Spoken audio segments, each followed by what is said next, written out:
সকালবেলায় জানলা খুলে দেখতে পেলাম একদল ময়ূর বসে। সকালবেলা বলতে আমরা তখন চা খাচ্ছিলাম, আর হঠাৎ বাইরে বেরিয়ে দেখেছি এরা আমাদের ছাদে বসে আছে।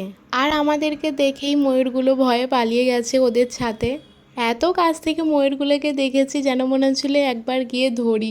কিন্তু এই যে সকালবেলা আজকে নাস্তা করা হয়েছিল, কালকের বাসি রুটি ছিল, ওটাই আমি একটু তেল লাগিয়ে দিয়েছিলাম।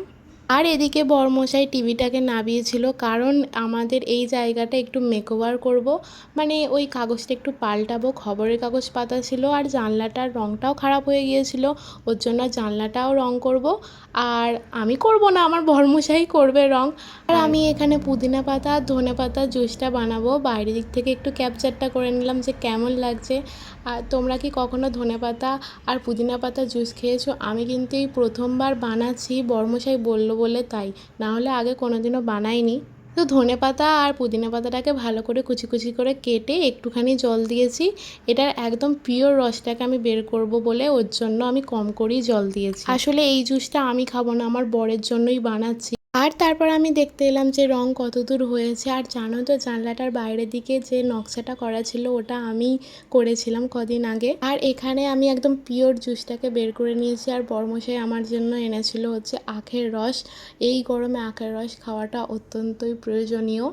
আর আমি এর মধ্যে একটু দিয়েছিলাম আইস কিউব। আর এখানটা করে আমাদের কাগজ পাতা হয়ে গেছে আর রং করাও কমপ্লিট হয়ে গেছে। আর আমি একটু জায়গাটা সুন্দর করে সাজিয়ে নিলাম, ফুলদানিগুলো সাজিয়ে রাখলাম। টিভির ওপরে দুটো রেখেছি, টিভির ওপরে তিনটে রেখেছি। আর এই যে বাক্সটা ছিল ওটার ওপর একটা রেখেছি। তোমরা কমেন্ট করে জানিও কেমন লাগছে।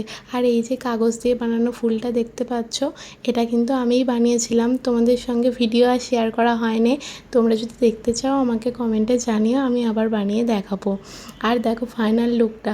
আর এই যে জানলার পর্দাটা দেখতে পাচ্ছ, এটাও আমিই বানিয়েছিলাম, তোমাদেরকে তো ভিডিও দেখিয়েছিলাম। আজ তাহলে ভিডিওটা এখানেই শেষ করছি। কেমন লাগলো আজকের ভিডিওটা কমেন্টে জানিও।